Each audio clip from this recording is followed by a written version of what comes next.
Nous avons rencontré le mal à notre porte, le massacre du 7 octobre. Israël doit démanteler le Hamas. Nous devons protéger les civils israéliens.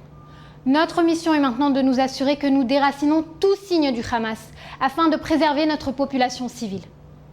Les forces de défense israéliennes ont trouvé des preuves de l'existence d'un guide des kidnappeurs produit par le Hamas.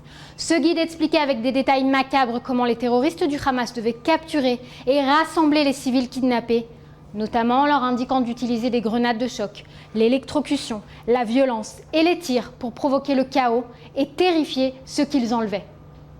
Israël fera tout pour libérer les citoyens israéliens enlevés par le Hamas.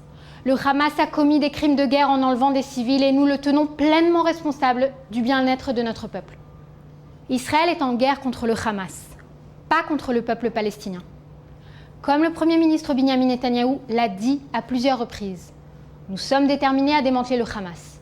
Hier, Israël a réussi à cibler et à tuer Bilal El-Qadra, un commandant de l'unité Nourba. Notre guerre est contre le Hamas, la troisième plus grande organisation terroriste au monde, pas contre le peuple palestinien.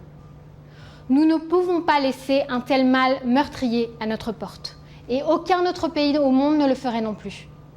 Au cours des 4 derniers jours, Tsahal, l'armée israélienne, n'a cessé de demander aux Palestiniens d'évacuer vers des zones plus sûres. Hier, Israël a renouvelé l'approvisionnement en eau dans le sud de la bande de Gaza pour encourager les Palestiniens à évacuer le nord de la ville.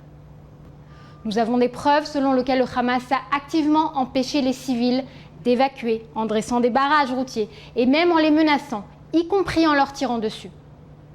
Le Hamas continue d'utiliser des civils comme boucliers humains. Ne vous y trompez pas, il s'agit d'un groupe terroriste meurtrier dont la cruauté ne connaît pas de limite.